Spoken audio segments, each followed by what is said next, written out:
Bonjour, je m'appelle Christine Poulain, propriétaire du Centre Jardin des Patriotes, où on est en ce moment. On est la mi-juillet, donc dans les vacances de la construction, donc beaucoup de déménagements. Des gens qui sont dans un nouvel environnement et qui voudraient aménager leur pot, des pots pour des pots fleuris pour agrémenter leur espace, soit sur le balcon, sur la terrasse ou carrément dans la cour. Alors, je vous propose une solution parce que la disponibilité des plantes annuelles à la mi-juillet, elle est pratiquement nulle. Alors, c'est de faire des compositions florales faites avec des vivaces. Donc, on peut se servir de vivaces avec des beaux feuillages, comme les œufs les œufs avec des beaux feuillages, des belles couleurs, belles textures. Ensuite, des chrysanthèmes qui vont être fleuris jusqu'à tard en automne. Il y en a des blancs, des jaunes, des roses, des rouges. Et il y a des graminées. Le graminé ici, c'est l'Imperator Red Baron, qui a un feuillage vert avec le bout rouge qui va chercher le feuillage de l'euchère ici. C'est cette composition florale-là que j'ai décidé de prendre. J'en avais fait plusieurs, comme ça ici avec le Crocosmia lucifer, qui va être rouge écarlate, fleur rouge écarlate qui va attirer les colibris. Encore là, euchère que j'adore. Des plantes retombantes comme l'Ismachia, Numularia rea, des échinacées qui sont de la série des Powwow, qui sont les échinacées très courts et qui fleurissent jusqu'en automne, des sédums, d'autres graminées avec feuillage vert strié de jaune, des feuillages couleur automnale. Des fois, on ne pense pas d'utiliser les iris. Les iris, ça fait des super belles plantes centrales avec les grandes feuilles élancées. Celui-là, c'est l'iris variegata avec un feuillage panaché vert et blanc. Encore là, j'ai choisi un échinacée de la série Powwow, mais celui-là, c'est le rose. Un autre graminé ici, qui est l'aconocloa. L'aconocloa, qui est une plante qui peut aller autant au soleil qu'à l'ombre. Vous pouvez aussi utiliser des chrysanthèmes, les vrais chrysanthèmes d'automne. Et celui-là, c'est la série Mammouth. Donc, la série Mammouth, c'est des chrysanthèmes qui reviennent à chaque année. C'est des vivaces. On peut aussi faire des arrangements pour l'ombre. Pour l'ombre, souvent, c'est des beaux feuillages. Ce qui est le plus important à mon goût, c'est le feuillage. Donc, le feuillage est toujours beau. S'il fleurit, c'est un plus, mais le feuillage, les différentes textures, les différentes couleurs, c'est ce qui fait un bel arrangement. Alors, ici, j'ai choisi pour l'ombre des fougères Adiantum pedatum, un beau feuillage léger, tige noire, encore un euchère.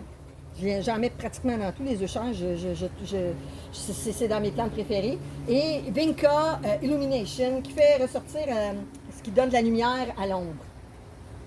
Ici, des Brunera, fougère, la Mathusia, la fougère plume d'autruche. Et puis ici, c'est des Brunera qui ont feuillage gris. Le gris est très tendance, qui fait des fleurs bleues au printemps, qui est un plus. Fougère ici, cette fougère-ci, c'est une petite fougère japonaise qui a un feuillage gris et une nervure rouge qui va chercher le rouge de l'euchère ici, l'euchère Pallas Purple, et encore un aconocloa comme celui-là que je vous avais montré tantôt, mais le striata, donc qui est strié avec du blanc. Donc aujourd'hui, le pot que je vais concevoir, c'est un pot qui est fait avec, j'ai choisi cet arrangement-ci. Comment on choisit nos vivaces? On choisit les vivaces en conséquence de votre pot, ou vous choisissez le pot en conséquence des vivaces que vous avez choisies. Alors, c'est un ou l'autre, et puis il faut que quand le pot est foncé, des couleurs éclatantes, c'est vraiment ce qui est ce qui ressort le plus. Alors, on va commencer. Quand on fait là, j'ai pris un gros pot parce que je voulais mettre plusieurs vivaces dedans.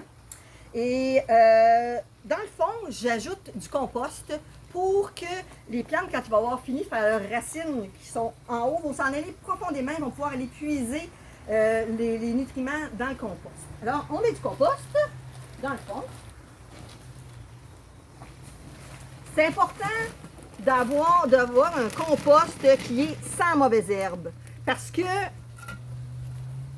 ou sinon, ben, vous allez vous retrouver avec un pot plein de mauvaises herbes. Donc, on met un fond de compost qu'on ajoute. Ici, on n'avait plus de terre exprès pour les jardinières, mais l'important, c'est qu'il y ait ces petites boules blanches-là qui aèrent le sol. C'est de la perlite. Donc, c'est cette terre-là qu'on va mettre dans le pot.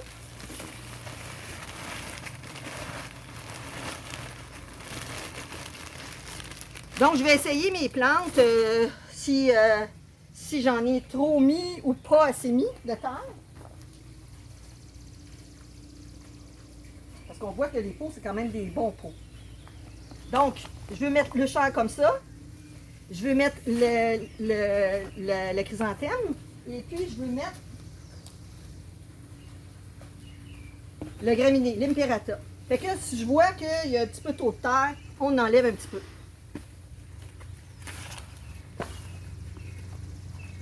On va en enlever un petit peu. On va en mettre dans le pot à côté.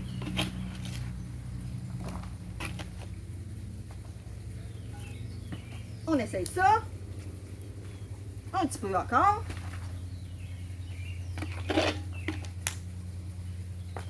Voilà.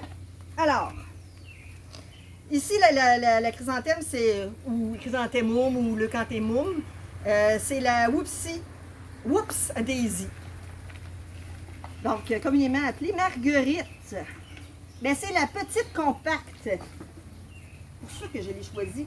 Elle est petite. Elle fait de l'éclat. Le pot est bleu. Ici, j'ai choisi le chair Fun and Games, dans la série Fun and Games. Son nom, c'est la Red Rover. Beau feuillage rouge. On essaye de ne pas tout faire le bordel à côté. Donc, un beau feuillage rouge. Et puis, l'Imperata Red Baron, qui est une graminée. Magnifique. Alors, je vais reprendre de la terre pour faire le tour de mes plantes.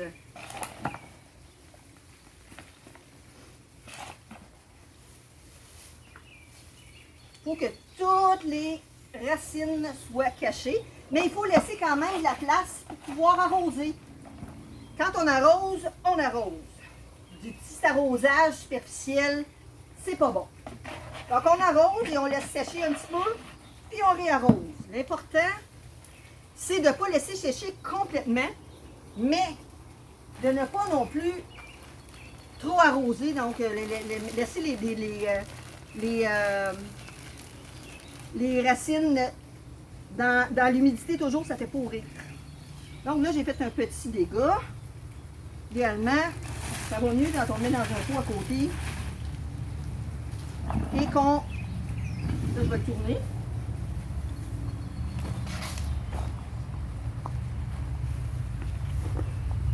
Ça. Ça.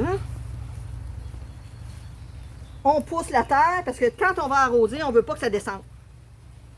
Fait que là, j'ai laissé, si on regarde ici, j'ai laissé à peu près 2 pouces ou 5 cm pour qu'on puisse arroser convenablement et puis que ça ne déborde pas, que la terre ne sorte pas.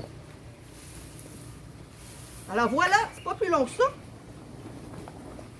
Un beau pot de soleil que vous allez pouvoir replanter en automne dans vos plates-bandes.